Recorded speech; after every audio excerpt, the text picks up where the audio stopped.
Price the lord, hallelujah. ಪ್ರಿಯ ದೇವರ ಮಕ್ಕಳೇ, ಒಂದು ಸಣ್ಣ ವಾಕ್ಯ ಈ ದಿನದ ಧ್ಯಾನಕ್ಕಾಗಿ. ಕೀರ್ತನೆಗಳು 119, 141ನೇ ವಾಕ್ಯ.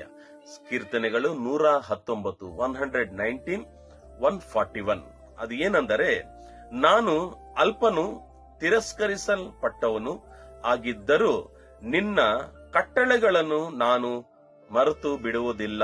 I am small and despised, yet do not I forget thy ಪರ್ಸೆಪ್ಟ್ಸ್.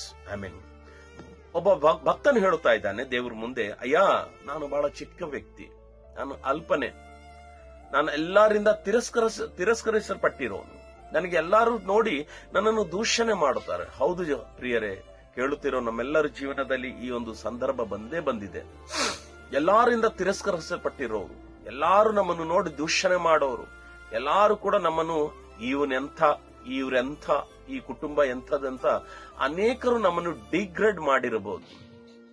ಆ ಡಿಗ್ರೇಡ್ ಮಾಡುವ ಸ್ಥಿತಿಯಲ್ಲಿ ಮನುಷ್ಯರು ಅನೇಕರು ಕುಗ್ಗಿ ಹೋಗುತ್ತಾರೆ.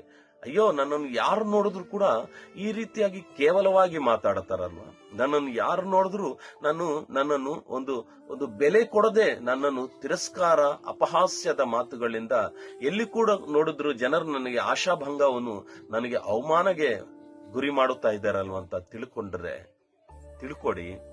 ಈ ದಿನ ಒಬ್ಬ ಭಕ್ತನು ಹೇಳುತ್ತಾ ಇದ್ದಾನೆ, ಅಯ್ಯ, ನನಗಿದೆಲ್ಲ ನನ್ನ ಜೀವನದಲ್ಲಿ ನಡೆದುಕೊಂಡ್ರು ಕೂಡ ನಾನು ನಿನ್ನ ಕಟ್ಟಳೆಗಳು ನಾನು ಮರೆತು ಬಿಡುವುದಿಲ್ಲ. ಪ್ರಿಯ ದೇವರ ಮಕ್ಕಳೇ, ನಮ್ಮಲ್ಲಿ ಕೇಳುತ್ತಿರೋ ಅನೇಕರು ಇದೇ ಸ್ಥಿತಿಯಲ್ಲಿದ್ದೀವಿ.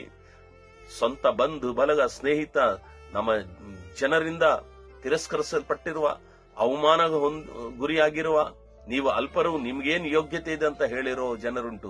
ಅವ್ರ ಮಧ್ಯದಲ್ಲಿ ನಾವೇನು ಮಾಡಬೇಕಂದ್ರೆ, ದೇವರೇ, ನಿನ್ನ ವಾಗ್ದಾನಗಳಿದೆ ಅಲ್ವಾ, ನೀನು ಹೇಳುವ ಪ್ರತಿಯೊಂದು ಮಾತುಗಳಿದೆ ಅಲ್ವಾ, ಅವುಗಳನ್ನು ನಾನು ಮರೆತು ಬಿಡುವುದಿಲ್ಲ. ಏನು, ಯಾಕೆ ಮರ್ತಿಲ್ಲ ಅಂದ್ರೆ, ಈ ಜನರು ಕೇಳುತ್ತಿರೋ ನಿಮಗೆ ಹೇಳೋದು ದೇವ್ರೆ, ಒಂದು ದಿನ ನಿಮ್ಗೆ ವಾಕ್ಯ ಹೇಳಿದ್ದೀನಿ, ನಿಮ್ಗೊಂದು ದಿನ ನಾನು ಕಟ್ಟಳೆಗಳು ಕಳಿಸಿದ್ದೀನಿ, ನೀನು ಭಯಪಡಬೇಡ, ನಾನು ನಿನಗೆ ಉದ್ಧಾರ ಮಾಡೋ ದೇವರು, ನಾನು ನಿನಗೆ ಮೇಲೆತ್ತುವ ದೇವರು. ಈ ವಾಕ್ಯಗಳು ಯಾವತ್ತು ಕೇಳುತ್ತಿರೋ ವಾಕ್ಯ ನಮ್ಮನ್ನು ಬಲಪಡಿಸುವಾಗ ಈ ವಾಕ್ಯವನ್ನು ಕೇಳಿ ಮರಿಬಾರದು. ಇದು ನಮ್ಮಲ್ಲಿ ಜೋಪಾನವಾಗಿ ಇಟ್ಕೋಬೇಕು. ಜನರ ಮುಂದೆ ನಾವು ಕೀಳವಾಗಿ, ಬಲಹೀನರಾಗಿ, ಅಲ್ಪವಾಗಿ ಇರಬಹುದು. ಆದ್ರೂ ದೇವರ ಕಟ್ಟಳೆಗಳು ಯಾರು ತನ್ನ ಒಳಗೆ ಅವರು ಕಾಪಾಡಿಕೊಂಡಿರ್ತಾರೋ, ಮರೆಯದೆ ಅವರು ಒಳಗಡೆ ಭದ್ರಪಡಿಸಿಕೊಳ್ಳುತ್ತಾರೋ, ಆ ವಾಕ್ಯ ಆ ಅಲ್ಪ ಸ್ಥಿತಿಯಲ್ಲಿ, ಆ ಕುಗ್ಗಿ ಹೋಗಿರೋ ಸ್ಥಿತಿಯಲ್ಲಿ ಈ ವ್ಯಕ್ತಿಯನ್ನು ಬಲಪಡಿಸುತ್ತದೆ. ಪ್ರಿಯ ದೇವರ ಮಕ್ಕಳೇ, ದೇವರ ಬಾಯಿಂದ ಬಂದಿರೋ ಮಾತು ನಿಮಗೆ ಶುಭವಾಗುತ್ತದೆ. ನೀವಂತೂ ಈ ಮಾತುಗಳು ಮರಿಬೇಡಿ. ದೇವರು ನಿಮ್ಮನ್ನು ಮೇಲೆತ್ತುತ್ತಾನೆ ಅಂದ್ರೆ ಮೇಲೆತ್ತೇ ಎತ್ತುತ್ತಾನೆ. ನಿಮ್ಮ ನಂಬಿಕೆ ಸ್ಥಿರವಾಗಿರ್ಲಿ.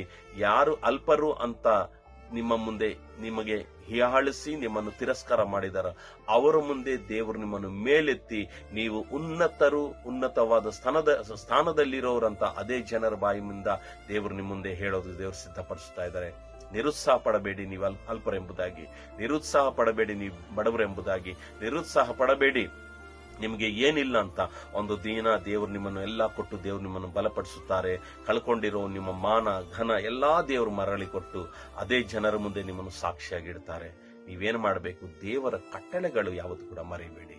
ದೇವ್ರ ಬಾಯಿಂದ ಬಂದಿರೋ ಯಾವ ಮಾತು ಕೂಡ ಮರೆಯದೆ ದೇವ್ರ ಕಡೆ ನಿಶ್ಚಿಂತವಾಗಿ ನೋಡಿ, ದೇವರು ನಿಮ್ಮನ್ನು ಕಾಪಾಡುತ್ತಾನೆ. ಪ್ರಾರ್ಥನೆ ಮಾಡಿಕೊಳ್ಳೋಣ. ಅಪ್ಪ, ವಾಕ್ಯದ ಪ್ರಕಾರವಾಗಿ ಅವರು ಲೋಕದಲ್ಲಿ ಅಲ್ಪರಾಗಿರ್ಬೋದು, ಅದರ ವಾಕ್ಯದಲ್ಲಿ ಅವರು ಸ್ವಾಮಿ ಸಂಪನ್ನರಾಗಿರಬೇಕು. ಸ್ವಾಮಿ, ವಾಕ್ಯ ಮರೆಯದೆ ವಾಕ್ಯದ ಜೊತೆಯಲ್ಲಿ ನೀನು ಇದ್ದೀಯಾ, ದೇವರಿದ್ದಾರೆ ಎಂಬುದಾಗಿ ಒಂದು ಭಾವನೆಯಲ್ಲಿ, ಧೈರ್ಯದಲ್ಲಿ, ನಂಬಿಕೆಯಲ್ಲಿದ್ದರೆ ಅವರ ತಲೆ ಎತ್ತಲ್ಪಡುತ್ತದಯ್ಯ. ನೀನು ಈ ಜನರನ್ನು ನೀನು ಆಶೀರ್ವದಿಸು, ಬಲಪಡಿಸು, ಗುಣಪಡಿಸು. ಯೇಸುವಿನ ನಾಮದಲ್ಲಿ ಪ್ರಾರ್ಥನೆ ಬೇಡಿ ಹೊಂದಿದ್ದೇವೆ, ಆಮೆನ್. ಪ್ರಿಯರಾದ ದೇವರ ಮಕ್ಕಳೇ, ನಾಳೆ ಮರಳಿ ನಾವೆಲ್ಲರೂ ಕೂಡಿ ಸೇರಿ ಭೇಟಿಯಾಗೋ ತನಕ ಪರಿಶುದ್ಧಾತ್ಮ ದೇವರು ನಿಮ್ಮೆಲ್ಲಾ ಕುಟುಂಬಗಳು, ನಿಮ್ಮೆಲ್ಲರನ್ನು ಆಶೀರ್ವದಿಸಲಿ. May God bless you. Praise the lord.